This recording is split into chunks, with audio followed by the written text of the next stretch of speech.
All good to go. Can I just check first of all, how are you looking injury-wise? Because you've got a few, or you have a few. Yeah, I've got a few here. J-Rod, he's stepping up now, so there's a possibility maybe for, coming up for him. Tarky's been on the grass today, stepping things up. So's Ben, Johan as well. Eric's off the grass at the moment, and Dale was more of a precaution thing as well. So they're all out running, which is really good, going through fitness tests, and so we can get them back for these 2 games, whether it's this one coming up or the last one. That'll be a big boost to the group as well. So Tarkowski and me have been your big misses at centre half. Are either of those likely to make Thursday? We don't, honestly, I'm not a month on lies. We don't know at this moment in time. I think Tarky's got more of a chance than Ben. To be honest, Ben's on the grass, but obviously he's been out for a long time. Tarky's only been out for 10 days. So we've got to be careful with Ben and look at both of these games to make sure we make the right decisions, not just for the team, but for the lads themselves. Are you also having to sort of gamble, bearing in mind you've only got 2 games left now, so are you juggling a little bit possibly with fitnesses? Yeah, you're looking at things, you're looking at what might happen for the Thursday, and then obviously you've got to consider Sunday as well. So by the time tomorrow comes, when we get some more information back from medical and see how they react overnight, we'll have to make those calls, what we think's best. Have you got that Spurs penalty out of your mind yet, or is it still bugging you? Yeah. It is, isn't it? Listen, it's done now. I said what I needed to say on it after the game. I was annoyed with it, as you can imagine, from my personal point of view. But again, I didn't want to take anything away from what I thought was a really strong performance on the day from the group. Are you a believer in that these things eventually balance themselves out? Hopefully, yeah. Hopefully you get the rub of the green, you get that little bit of luck. I think all teams need that. I think all teams need those little bits of decisions to go for you at the right time. But with VAR, sometimes I don't know if anything could happen.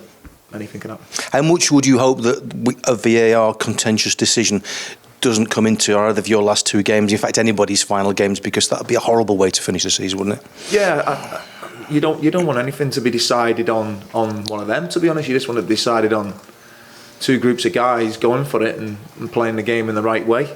I think that's what the game everyone wants to see. I don't think that'll change from anyone in this room and anyone who watches the game. So we hope for everybody that that's the case. We always said it was a bit odd that you were going to play Villa twice in a short space of time, and I know you were disappointed by that first meeting. What have you learnt from that meeting against Villa at Turf Moor that hopefully you can take into practice on Thursday night? Yeah, obviously I can't say too much about it, but we learnt a lot as a group. I learnt a lot as well about myself in that as well, in regarding what the game was and what the game was asking.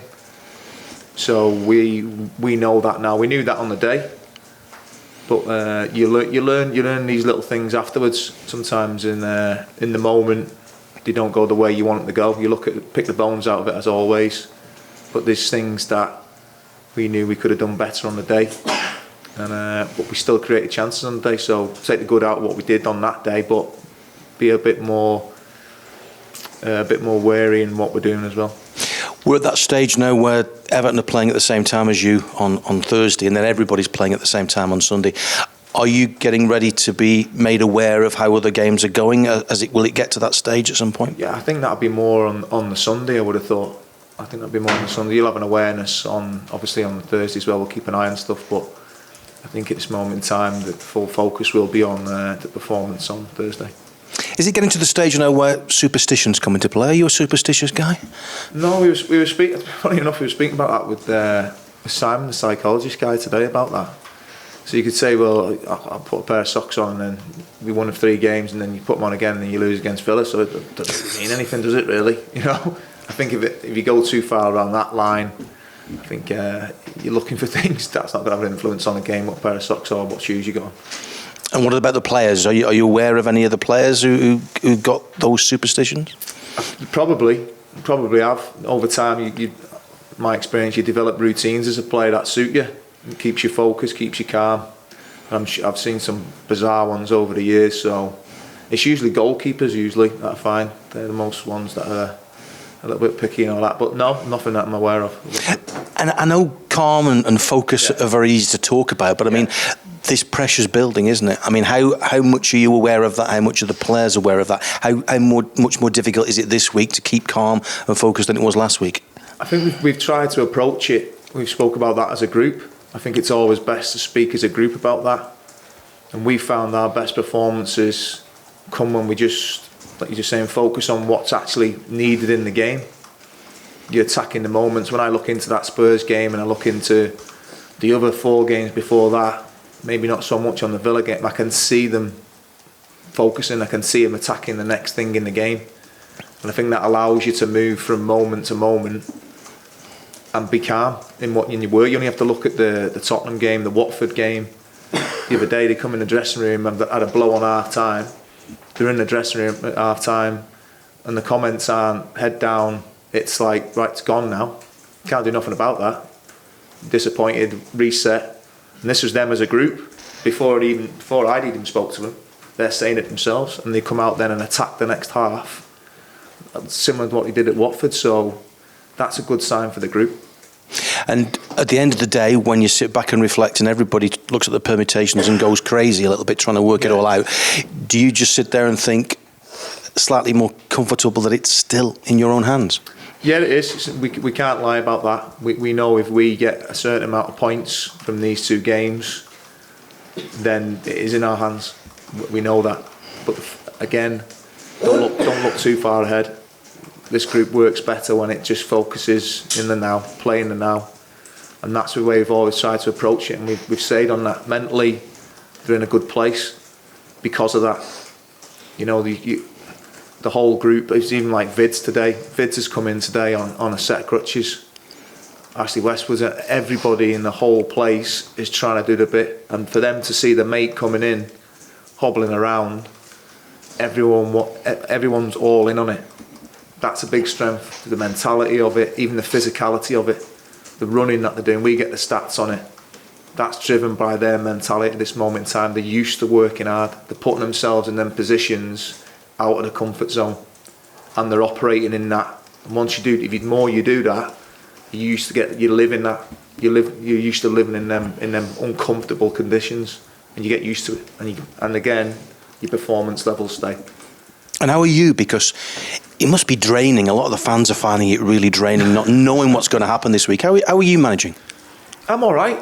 I've actually got better as it's gone along, I think, because I'm clear in what we need to do. I'm clear in what we need to focus on and what we need to manage. If you start looking for too many things, then you lose what you need to focus on.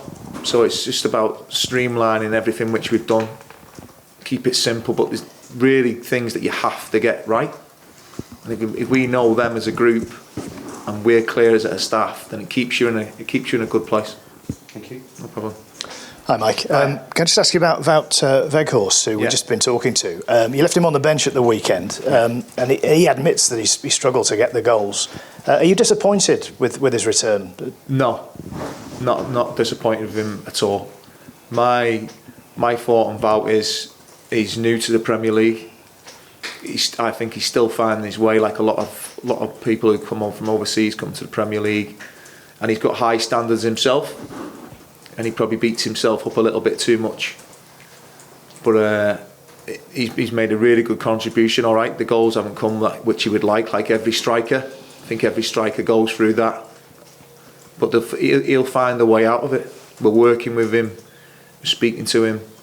And he knows it's a team game. Everything now, like I just said then, it's about being all in. And he's going to get the opportunities tomorrow and Sunday. Thank you. No worries. Hi, Mike. Hiya. How sort of pleased were you with the shape on Sunday? Obviously, you switched to 3 centre-backs, and might that play a part again going forward, given the injuries in that area of the pitch? I thought for that game, the way the group went about it, and again the attack, what they needed to do within that game, what we spoke about in the game plan beforehand, in terms of their threats, I thought we nullified them, and we grew into the game with the shape as we went along. But again, you have to look at the team sometimes that you're playing against and what personnel you have available to get the best result that you want on a performance on a day. Obviously, we didn't get the result that we wanted, but I wouldn't change anything from that preparation or the way the lads went about that. It's turned on a bit of a decision. Obviously, they've had a couple of chances when we're chasing the game as well, but you expect that away at Spurs. Do you feel that sort of flexibility to shape or formation or to substitutions in game is really important to you as a coach and to your sort of coaching group? Because it was always a slight accusation, I guess, levelled at Sean that he was too rigid in what he did, whereas you've sort of shown very, very much some flexibility in the last couple of weeks. Yeah, I think these things with systems, I think within it though there's a set of principles. I think if you speak to any coach, they'll tell you there'll be a set of principles within that shape that suit your group, that your group stays close to, on and off the ball. You'll still be trying to achieve the same things that we need to do in possession and out of possession, and that it's a set of principles. That's how I've learned all along. When I was younger, you'd look at shape, leap, 3-5-2, 4 diamond. It's not. It's the principles within that. What are your principles, and are you going to press? Are you going to drop? What suits your team? We always spoke about Burnley under the previous manager have been really calm, regardless of results or regardless of the situation in the table. You seem of a similar mindset. How important is it that you, as the coaching staff, sort of preach that level of calmness, I guess, to not spread any kind of panic or concern about what's what? No, obviously you think about what you're saying, but I think it's good when you've got a group who's calm as well. I think if it was a younger group and an experienced group, I think that some of that can creep in. I think you see that regular with younger groups, but this group's been in these situations before. They've had to go through these spells. So I think there's a bit of calmness that comes with that, because you know what's important and you know what you need to focus on. How much of a role you spoke about Ashley Westwood coming in, and you mentioned Vids there as well. Obviously, Tarky's been out. How much of a role are those sort of senior players playing, even though they're not obviously available to play? For me, it's everything. It's everything having them round, because the big characters, the big players. So even if they're not involved, when the group sees them, it keeps them at ease, because they know they're with them, they know they're there, they know they can lean on them, and that's been important. Like I said, I can't believe I've seen Vids in today.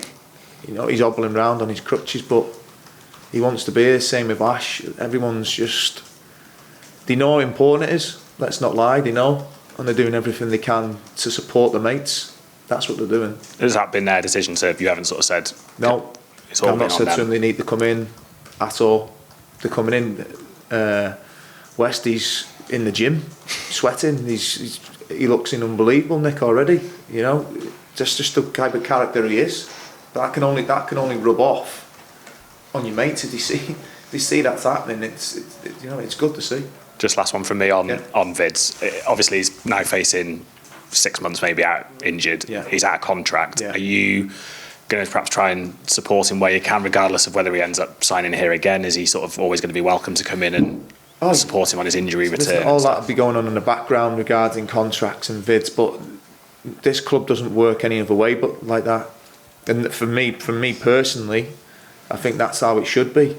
You support your players. You know, he's been injured as one of our players, so there's no way he's just going to be thrown away. That wouldn't happen. That wouldn't be allowed to happen. No chance. Nice one. Thanks. All the best for Thursday. Oh, thank you. Hi, I mean, this is obviously your game in hand on Leeds. Do you talk to the players about the situation, about kind of the bigger picture, or do you try and focus very much on sort of the game and the football and take that out of it? Yeah, listen, you can't hide it. Everyone knows it. But we've spoke about what do we need to do? What's important to us? How do we attack what we're doing? You go looking too far ahead. The lads know it's there. Everybody knows it's there.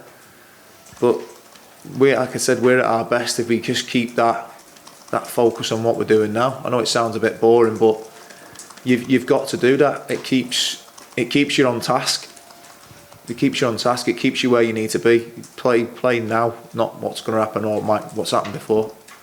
I want to ask you about Nick Pope as well. I mean, he was fantastic at the weekend. I mean, everyone knows what a class goalkeeper he is, but maybe therefore he doesn't get the credit he should get. I mean, how much difference does it make having such a quality player as your last line of defence? Yeah, he's been outstanding.